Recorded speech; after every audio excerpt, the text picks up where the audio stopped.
Now let's move towards question number 3. Does a hydrogen filled balloon possesses any potential energy?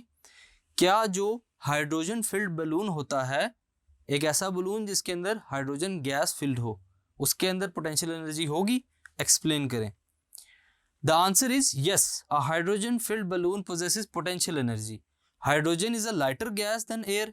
Hydrogen lighter है, उसका wait कम है, किससे? Air से।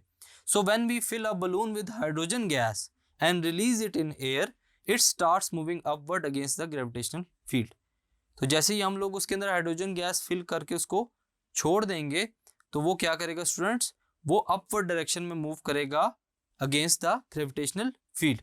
सो due to up thrust of air, air के up thrust की वजह से या एयर की फोर्स की वजह से some work is done on the balloon, कुछ वर्क डन जो है वो बलून पर होगा, which will store in form of potential energy in balloon.